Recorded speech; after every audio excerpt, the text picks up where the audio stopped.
Boa noite a todos. Sejamos todos bem-vindos em nome de Deus e de Jesus. Todos encarnados e desencarnados, que possamos nos sentir alegres na presença do Mestre e que possamos juntos buscar aquilo que cada um atrás aqui na Casa Espírita, que é a nossa evolução espiritual. E isso só acontece se cada um fizer a sua parte.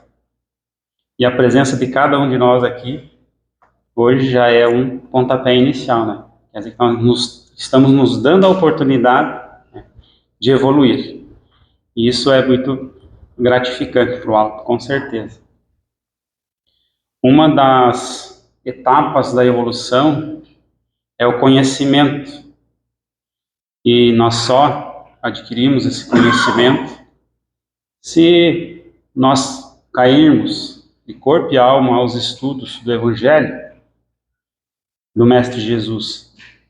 Tudo aquilo que ele trouxe de ensinamento e que vai fazer cada vez mais com que a gente compreenda algumas coisas que passam despercebidos por nós, né? A contribuição do Evangelho de hoje vem do capítulo 2, Meu reino não é deste mundo. E como todos já viram e já sabem, a segunda-feira depois do domingo de Páscoa, a gente vai falar sobre a Páscoa, né? E hoje não vai ser diferente. Nós vamos falar da Páscoa como uma história de redenção. Algumas Páscoas passadas tivemos exposições, né, falando sobre a Páscoa de 3.000 anos atrás, como que era, né, como é que se realizava. Mas muitos de nós ainda têm dúvida de como que era a Páscoa no tempo de Jesus, né? Avançando um pouquinho mais no tempo.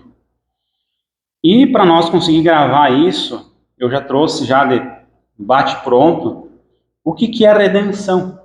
Porque vai ser importante no decorrer da exposição que a gente compreenda o que é essa redenção. Por que nós trouxemos o assunto redenção na Páscoa para o nosso debate. Então, olha só, redenção é o ato de libertar, resgatar ou reparar um erro, frequentemente associado à salvação teológica, né, pelo cristianismo, ou a superação de um momento difícil. Significa recuperar algo perdido, absolvição ou alívio de uma dívida. Sinônimo incluem libertação, resgate, reparação e salvação. Olha só, são vários sinônimos aqui que a maioria de nós corre atrás, né? Ser salvo. Quem não quer ser salvo, né? Nesse mundo perverso em que vivemos, né? Todo mundo quer ser salvo. Mas nós devemos ter em mente, devemos ter um momento de redenção. E para nós começar a compreender isso, eu peço que todos nós viajemos juntos agora.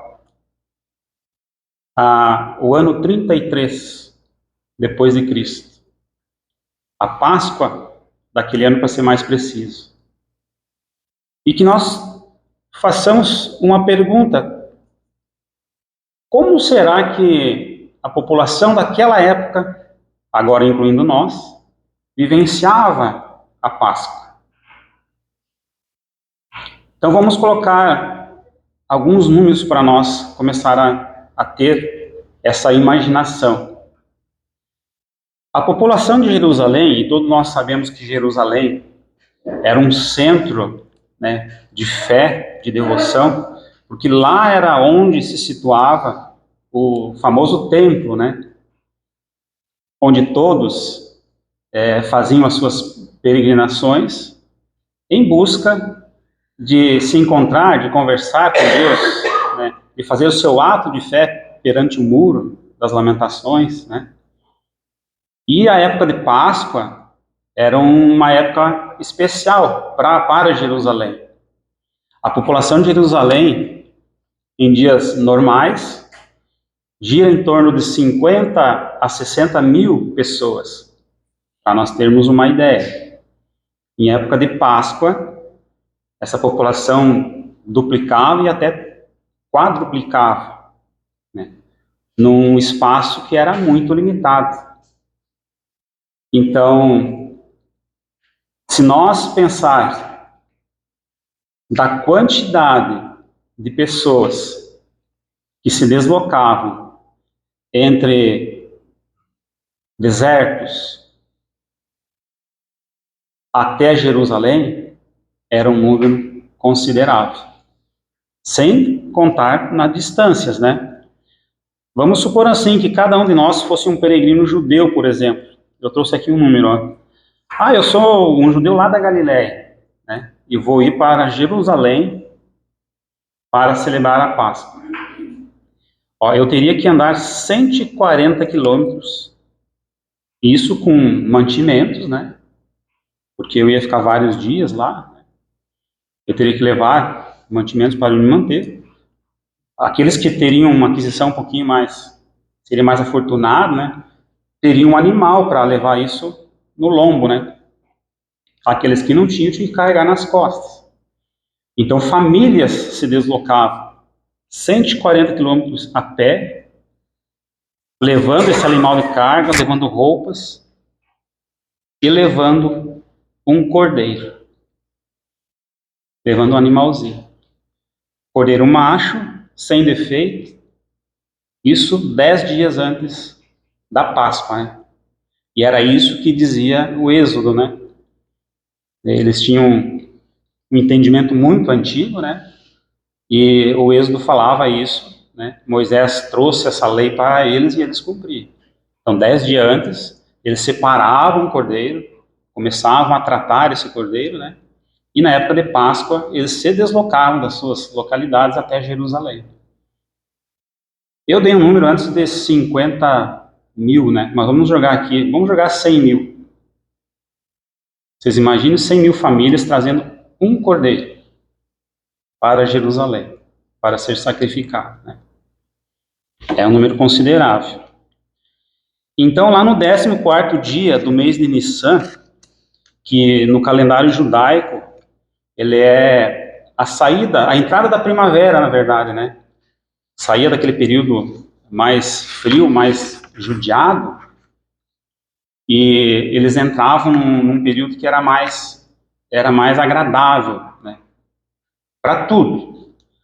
Nesse 14º dia de Nissan, eles tinham que entregar esse cordeiro para ser sacrificado, né, pelo sacerdote lá em Jerusalém durante a Páscoa.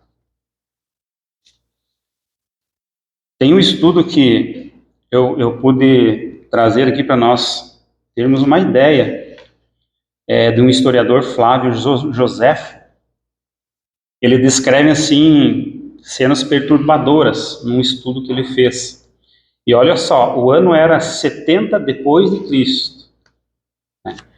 Então Jesus já tinha desencarnado, né? Já tinha sido assassinado.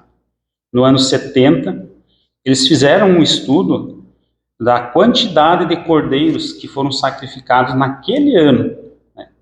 Eles chegaram ao número de 256.500 cordeiros sendo sacrificados em um único Pessach, que é a Páscoa, né?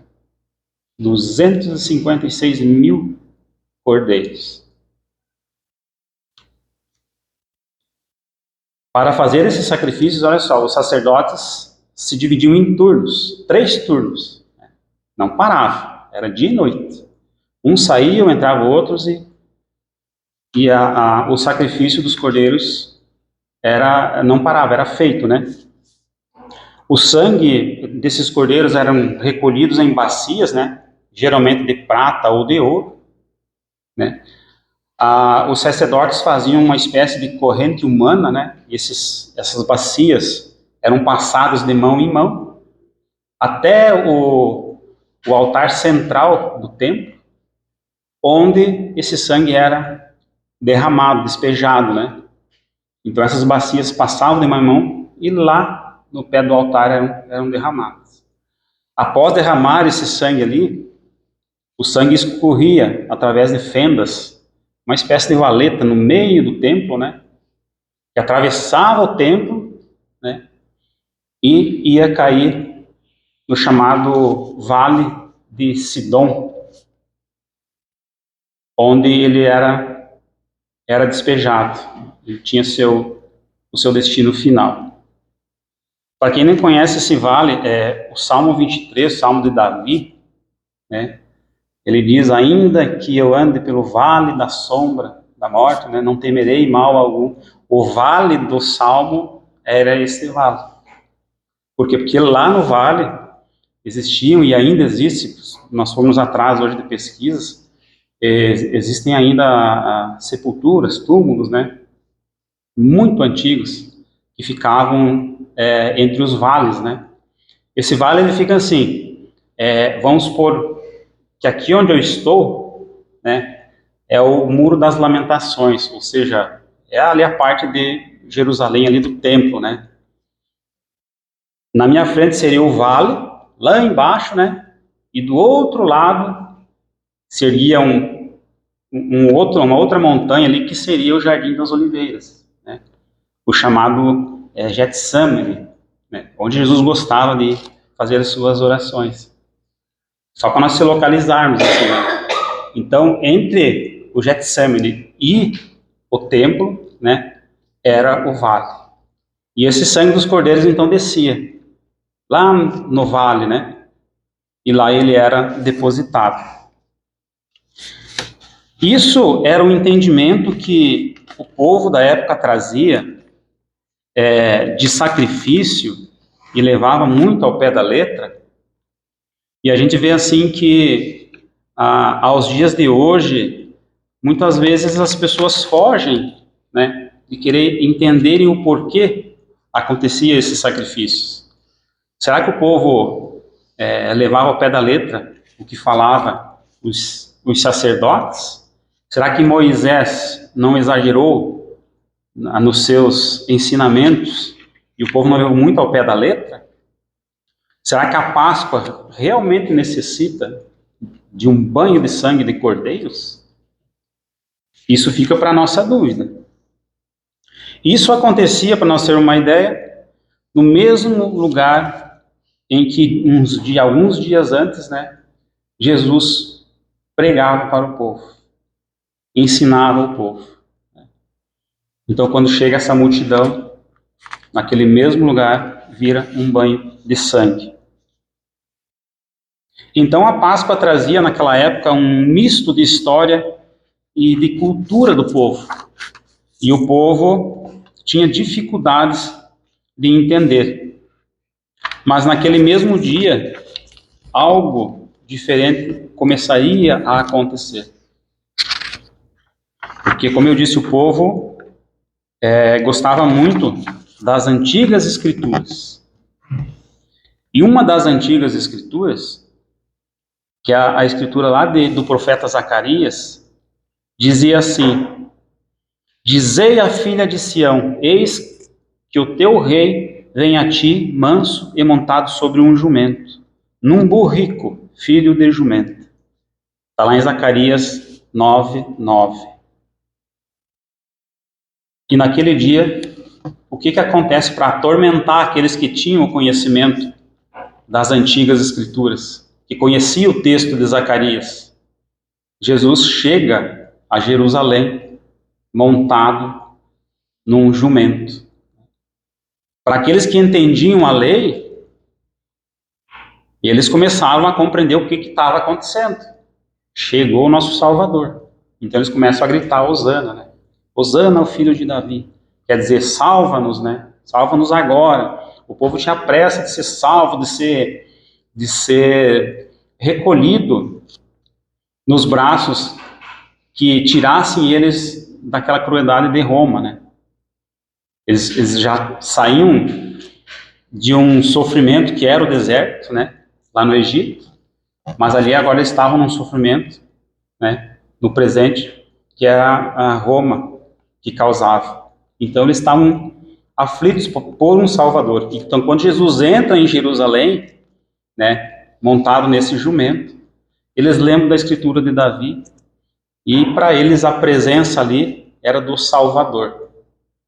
Então, essas mais de 200 mil pessoas presentes lá começam a gritar e ovacionar Jesus. E estende aqueles ramos, aqueles tapetes coloridos, né?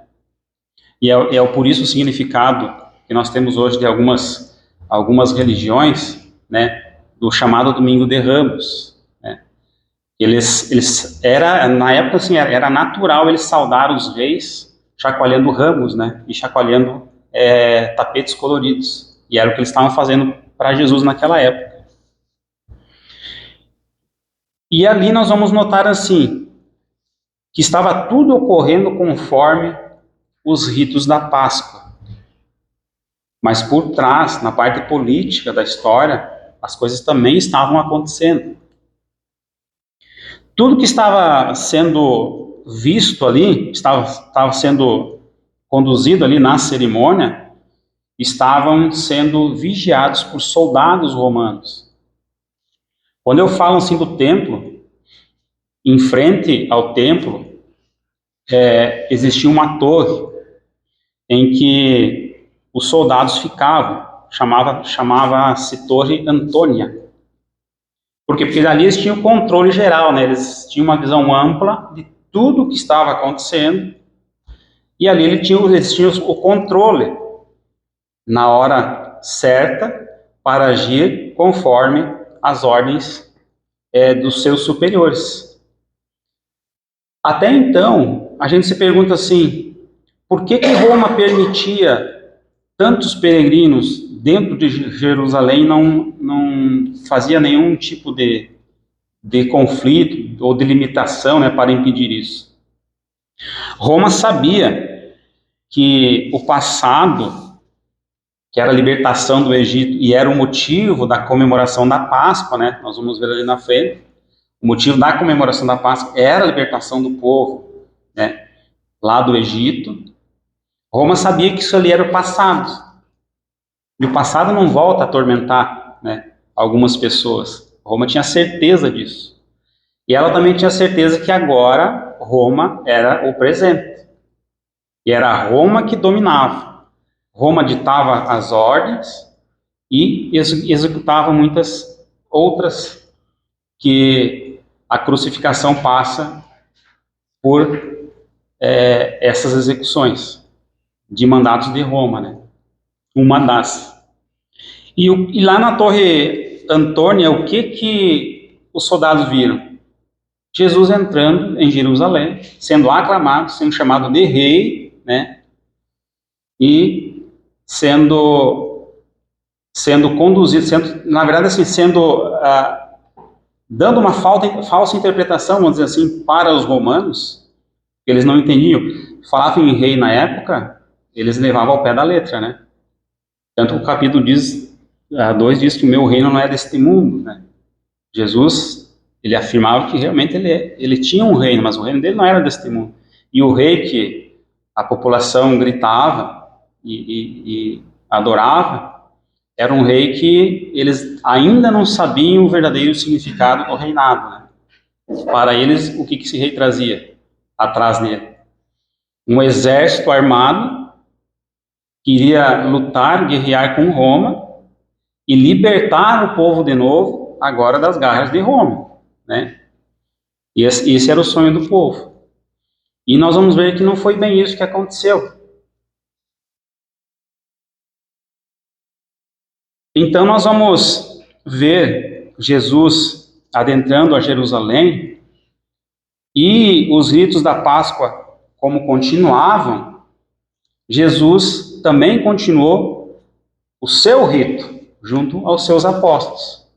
Então nós vamos ver Jesus se deslocar a um ponto que seria um ponto crucial na nossa história, que seria a chamada última ceia.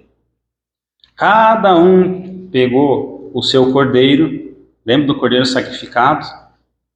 Foi para algum lugar de Jerusalém, né? Se encontrar com familiares, com amigos e fazer a sua ceia de Páscoa, né? Porque tinha um significado essa ceia. Essa ceia tinha várias coisas, vários alimentos, vários objetos que tinham uma significação histórica para eles. Então era rito eles fazerem essa cerimônia, essa ceia. E com Jesus não foi diferente. Só que Jesus se reuniu para fazer a chamada última ceia, como era a tradição. Então nós vamos agora adentrar a essa sala e visualizar essa cerimônia de Jesus. Olha só, a bandeja principal na mesa de Jesus, imaginemos essa mesa, né, cheia, com os apóstolos, né, junto de Jesus. A bandeja principal da mesa, chamada de Queara, era composta por elementos cujos significados são. Aí eu trouxe os elementos para nós compreender o porquê que tinha uma significação. Tinha o marror, que era a erva, eles chamavam de erva amarga, né? Que representa a amargura vivida pelo povo judeu. Tinha o charrosset, que é um doce. A mistura das iguarias lembra a cor dos tijolos produzidos no Egito. Vê só, cada alimento tem uma lembrança lá na escravidão, né? Lá no exílio. Tinha o carpaz, que é um salsão, que lembra o isopo utilizado para passar o sangue do cordeiro nas portas. Todos nós sabemos da história, né? Eles passaram o sangue do cordeiro um pouco antes de sair do Egito. Por quê? Porque a chamada morte, o anjo da morte, iria passar naquela noite, e quem não tivesse o sangue, quer dizer, o anjo da morte ia levar o seu primogênito, né? Então, eles usavam esse salsão, esse carpaz, para lembrar desta passagem. Tinha o chazirete, que é uma alface romana, ou escarola, né? Que era servida sobre essas ervas amargas. Tinha o betsá, que é uma espécie de ovo cozido, né? Que representava a opressão vivida pelos judeus e como isso os fortaleceu. Era a representação do ovo cozido. E tinha o zeroá, que era o cordeiro, que era o prato principal da ceia, né? Que simboliza o Deus que os tirou do Egito. Era o cordeiro. Então o sacrifício que eles faziam do cordeiro era justamente para esse Deus. E tinha 4 elementos chamados 4 taças de vinhos, que também tinham um significado. Olha só, as 4 taças representam as 4 expressões da libertação prometida por Deus. Isso está lá em Êxodo 6, capítulo 6, versículo 6 a 7. Então tinha 4 taças, né, com vinho, e para nós compreender assim, ó, cada etapa da cerimônia, eles comiam certa fase da tradição e rezavam para aquela fase. Então tinha um momento que eles iam comer o marror, tinha um momento que eles iam comer o charrosset, né? Eles não fazem que nem nós, né? Tudo uma vez só. Eles seguiam. E tinha um momento em que eles bebiam as 4 taças. Mas nós vamos entender o porquê, ó. Eu vou tirar para fora é o significado da primeira taça.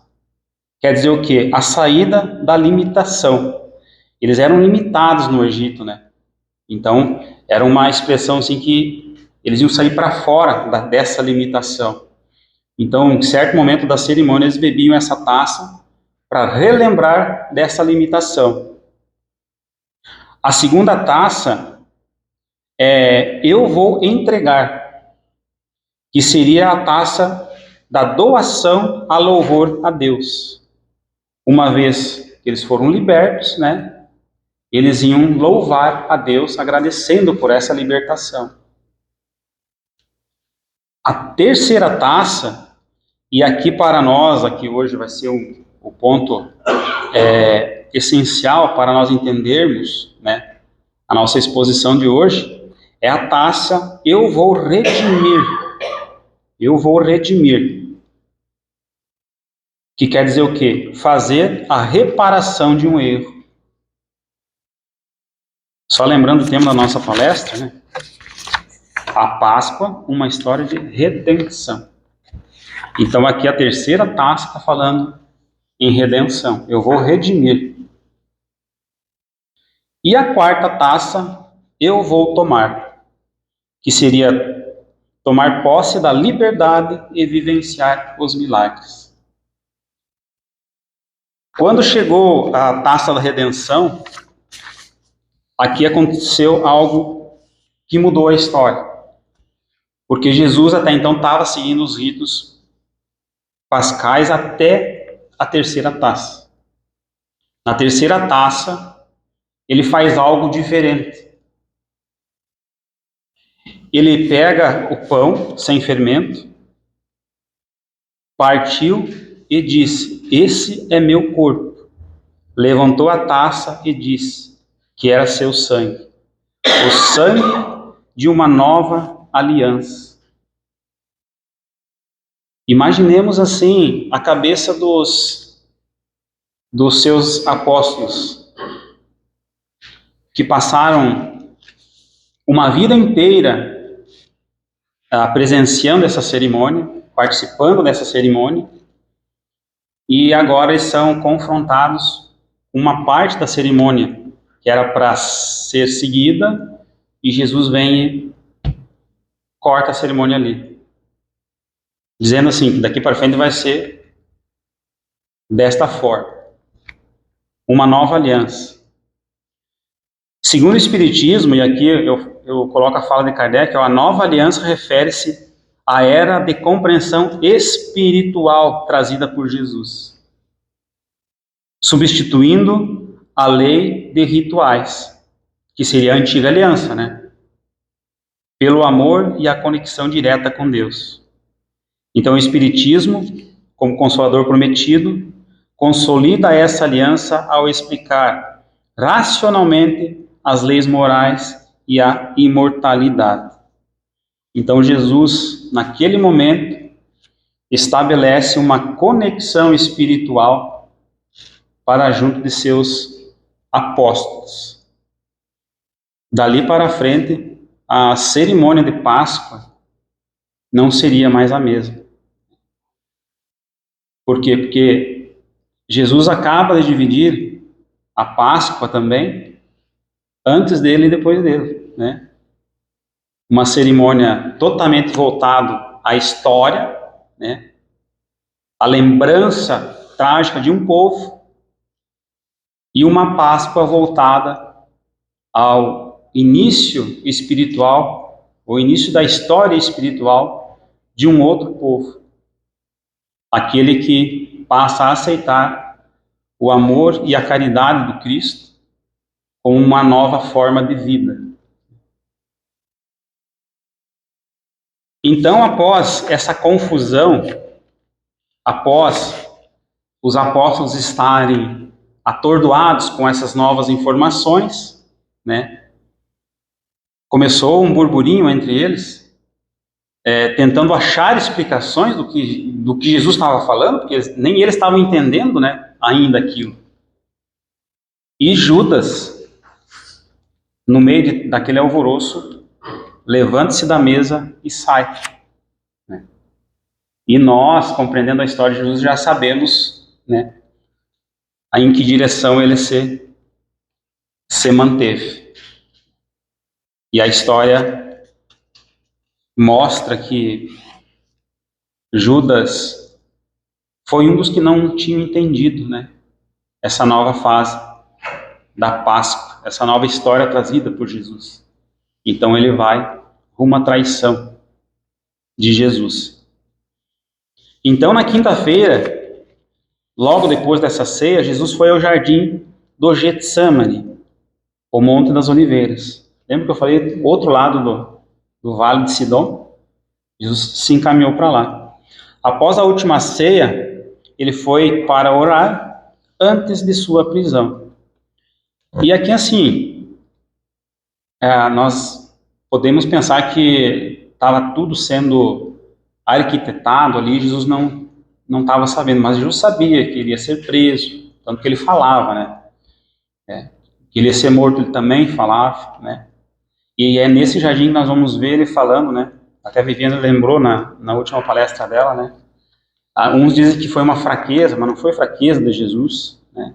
Ele diz, afasta de mim este cálice, né? Mas logo em seguida ele fala, se não for possível, que seja feita a tua vontade e não a minha. Então Jesus fica em oração e o que era para acontecer, realmente aconteceu, né? Quando chegam os soldados, nós vamos ver um último ato de Jesus, quando Pedro arranca uma espada a orelha de um soldado, né? E Jesus, depois de restabelecer essa orelha no lugar, né? Jesus é preso e é levado pelos romanos. Dá para se dizer que assim, era a madrugada de quinta para sexta-feira. E nós vamos ver Roma agir politicamente, né, num julgamento que acho que nem o nosso STF consegue ser mais rápido, né?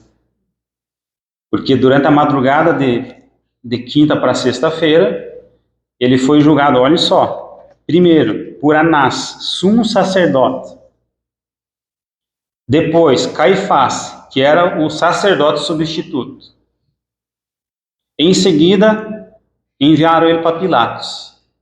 Pilatos enviou ele para Herodes Antipas, que o devolveu a Pilatos.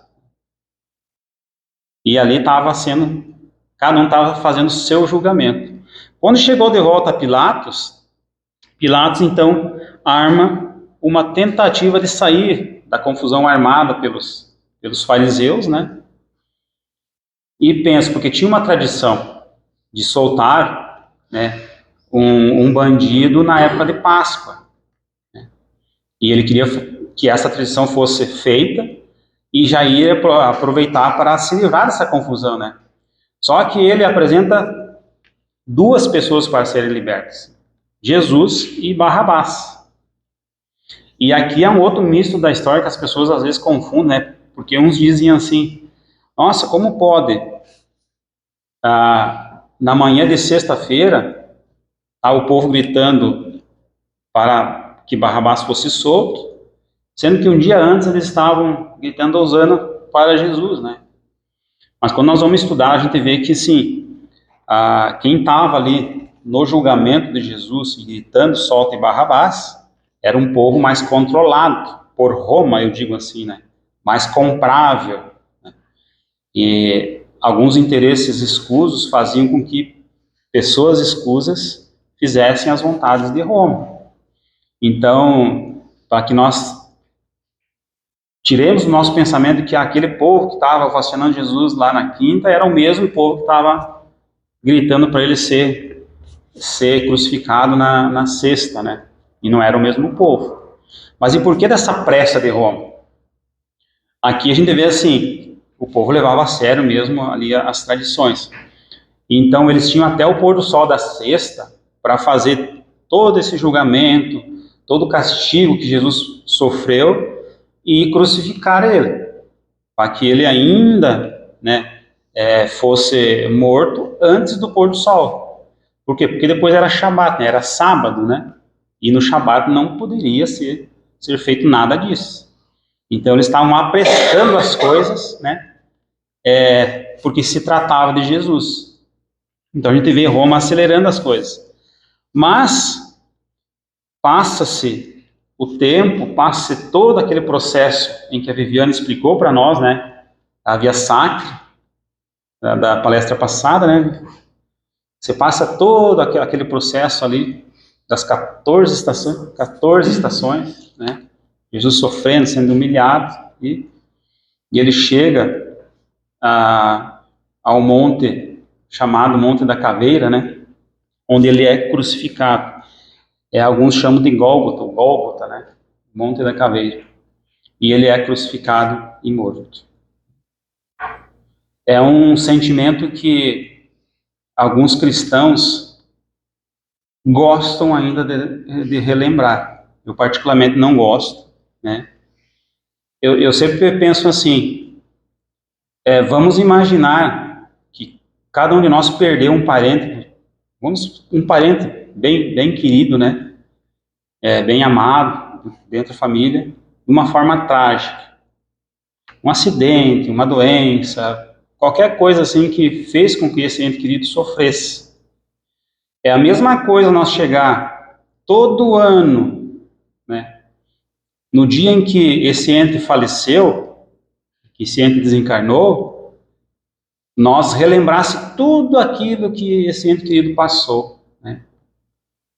A cama do hospital, a doença, o remédio que tomou, né, o sangramento que teve.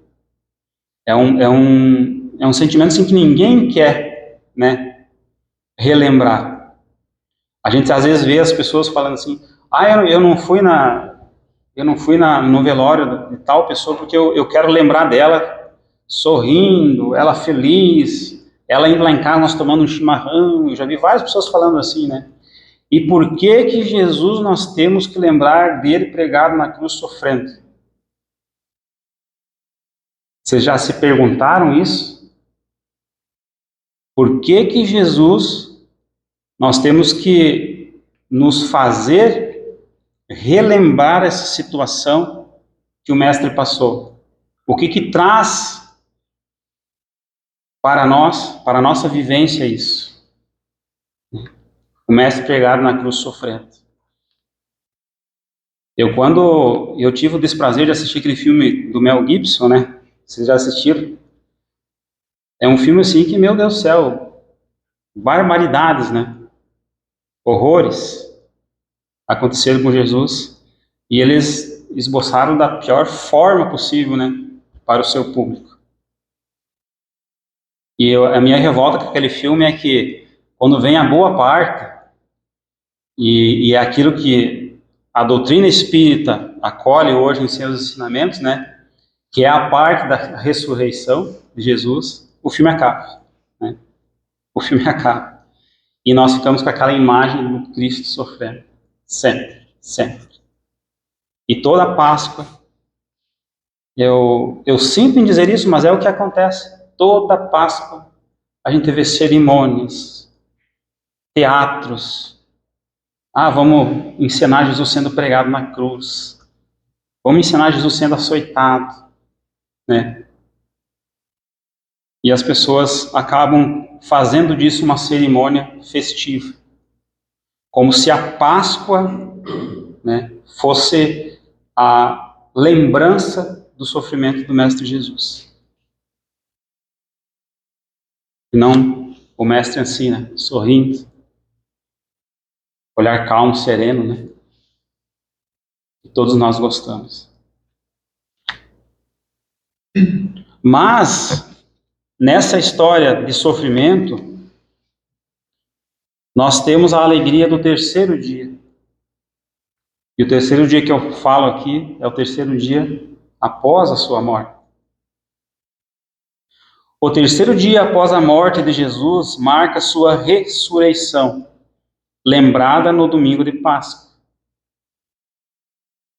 quando o túmulo foi encontrado vazio, e esse período que cumpre profecias bíblicas representa a vitória sobre a morte. E aqui eu vou deixar bem claro para vocês, até trouxe anotado, ó. Para o Espiritismo, a ressurreição não é o retorno do mesmo corpo físico após a morte. O que é considerado cientificamente impossível. A doutrina espírita interpreta os relatos bíblicos como a materialização do perispírito. Vocês já ouviram falar muito aqui do perispírito, né? Que é um corpo espiritual, simplesmente um corpo espiritual que Jesus plasma, né, e faz aparecer, provando a imortalidade da alma. E para o Espiritismo, vamos dizer assim, a ressurreição propriamente dita, que é o surgimento da carne, nós podemos interpretar como a reencarnação. Aí nós podemos dizer que é uma ressurreição, porque o espírito reencarna, aí sim, né, num novo corpo. Mas a interpretação do que acontece com Jesus não é aquela cena que todo mundo imagina, né? O corpo dele sumiu lá do túmulo e subiu aos céus. Essa semana passada eu tive vendo uma pesquisa que comentava sobre a inteligência artificial, né? Um dia nós até comentávamos nos estudos, né, sobre isso. A inteligência artificial um dia vai ter que trazer algo de benéfico para a humanidade. Ela não veio por um acaso, né? Algo o alto liberou para essa inteligência artificial vir ao nosso convívio para alguma coisa. E já começa a acontecer algumas coisas que nós vamos ser beneficiados. E um grupo de cientistas, se eu não me engano, da Austrália, eles submeteram a 5 inteligências artificiais o chamado Santo Sudário, né? E pediram para as inteligências artificiais mapearem esse Santo Sudário para entender o porquê daquela impressão, né, do corpo de Jesus no santo, e que dura há 2000 anos. O que aconteceu ali? Que isso o tempo não leva, né? E olha só, as inteligências artificiais, elas conseguiram mapear até o tipo sanguíneo que tinha no Santo Sudário. E se eu não estou enganado, é AB positivo. AB positivo. AB positivo. Olha só. E o que me impressionou assim, porque as pessoas têm dúvida do que aconteceu com o corpo de Jesus. A inteligência artificial diz assim, que os vários algoritmos jogados para simular algo que tenha acontecido levaram, e de 5 inteligências artificiais, 4 deram o mesmo resultado, né, de uma nanoexplosão em que fez com que o corpo desintegrasse. E essa nanoexplosão gerou tanta luz, tanto calor, que antes do corpo desintegrar, fez a impressão dele no Santo Sudário. Então a gente vê assim que tem muita coisa, quando se fala de Jesus, se fala de Páscoa, se fala de Natal, que nós não sabemos nada ainda. E por isso que eu disse lá no início, o estudo, a compreensão, a leitura dos evangelhos e a nossa entrega ao conhecimento vai fazer com que a gente evolua cada vez mais nesses aspectos, né? E o entendimento da Páscoa com relação a isso é uma delas. Aí nós vamos ver assim que, para comprovar ainda essa ressurreição, Jesus ainda teve outras aparições, né? Para não deixar dúvida sobre dúvida. Olha só, no domingo da ressurreição, então Jesus apareceu a Maria Madalena no jardim onde ficava o sepulcro, em Jerusalém. Essa aparição está registrada no Evangelho de Marcos e o Evangelho de João, a primeira aparição. Mas daí, olha só, no mesmo dia, ele também aparece em Jerusalém, a Maria Madalena e outra Maria. Aqui alguns historiadores dizem que é a mesma cena, sabe? Só que por evangelistas diferentes. Então eles olharam com outro aspecto e dizem que é uma aparição só, mas a gente conta 2, né? Também no mesmo dia, Jesus apareceu a 2 discípulos a caminho para Emaús. E quem acompanhou as 4 estradas, né, cada Lancelino nos apresentou no painel aqui, Emaús era uma dessas estradas, o aparecimento de Jesus, né? E eles não o reconheceram até o momento do partir do pão. né? Acho que a Viviana explicou bem, né? Só a hora que ficou marcado. E isso tá lá no Evangelho de Marcos. No domingo ainda da ressurreição, Jesus apareceu a Pedro em Jerusalém. Tá lá em Lucas. Lucas é o único que registra esse aparecimento. Entretanto, Paulo, escrevendo sua primeira epístola aos Coríntios, também menciona a tal aparição. Então, sugere que Paulo estava junto com Lucas nesse momento. Jesus também apareceu aos 10 discípulos numa casa em Jerusalém, ainda no domingo da ressurreição. Está registrado no Evangelho de João, né? Aqui por que 10? Porque Tomé não estava naquele momento, né? Dessa aparição, por isso que era só 10. E uma semana depois, Jesus apareceu aos 11. Aí sim, Tomé estava presente, né?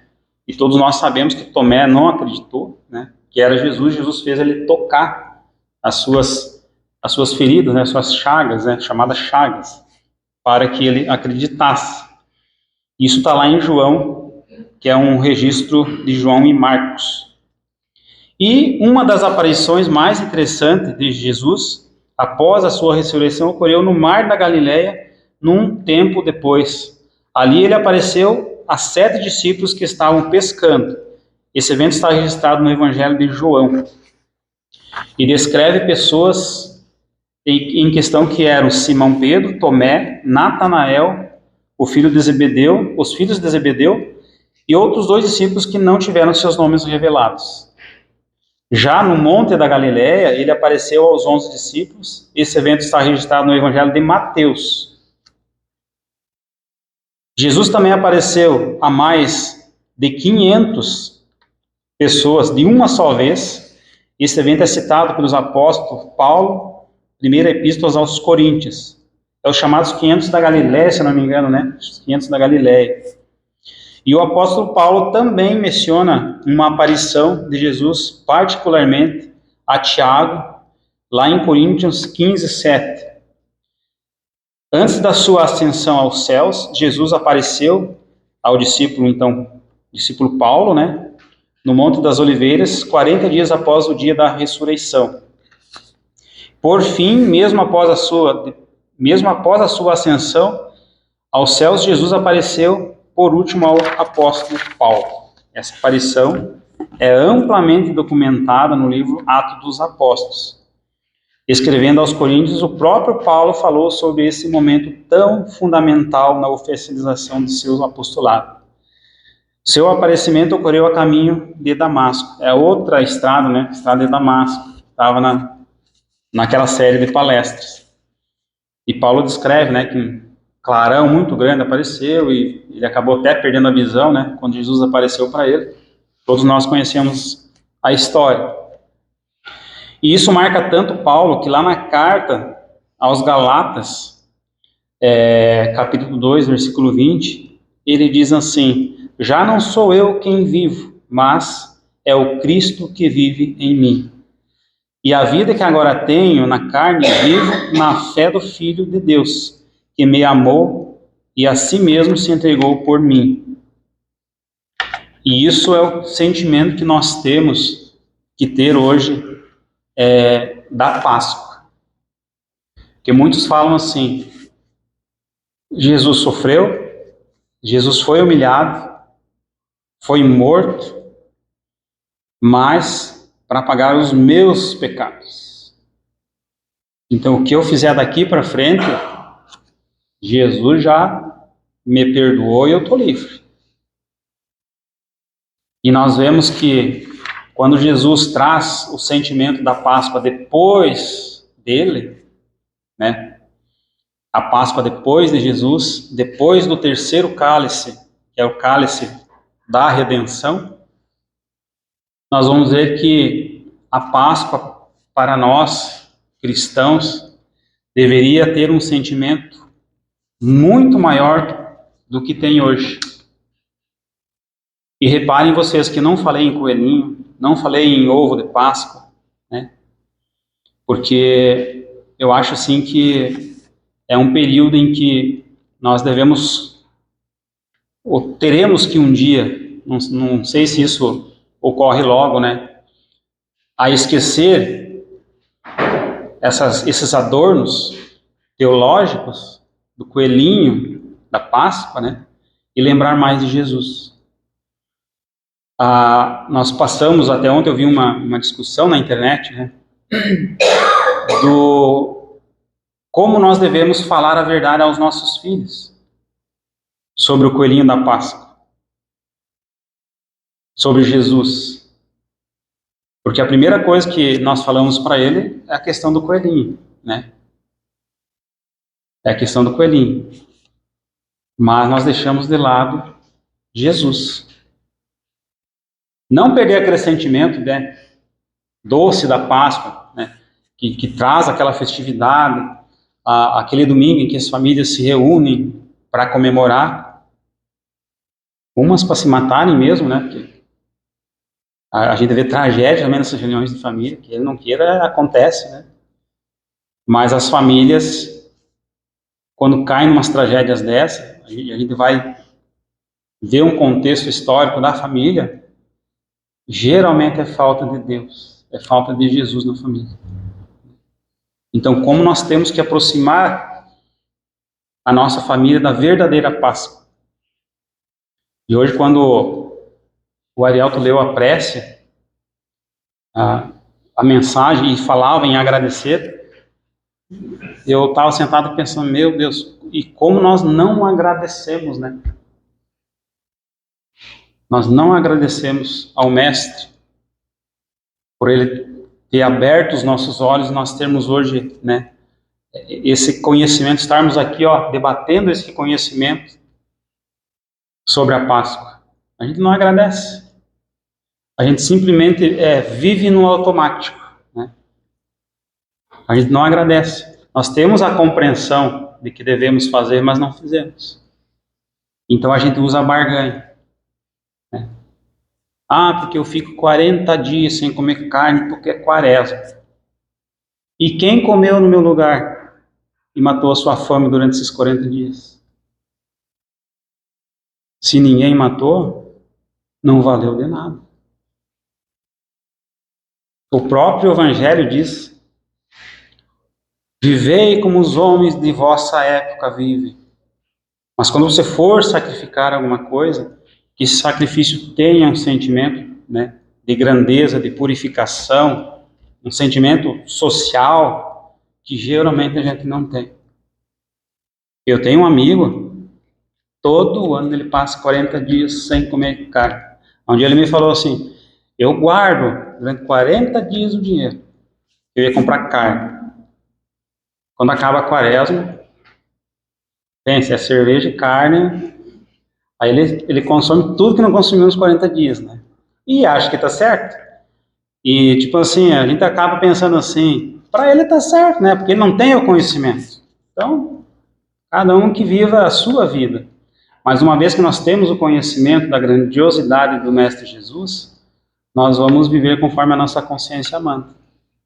Então, que nós possamos agradecer, que nós possamos levar esse novo sentimento da Páscoa para os nossos lares, que a terceira taça fique nas nossas cabeças, a taça da redenção, em que Jesus muda o sentimento da Páscoa lá na Santa Ceia, né? Em que ele reparte o pão, em que ele esboça o seu sangue no vinho, mas em que nós possamos saber o significado disso para as nossas vidas. E que Jesus possa sempre estar com cada um de nós, em cada Páscoa que nós ainda formos viver. Uma feliz Páscoa para todos, que Jesus possa brilhar no coração de cada um. Que assim seja.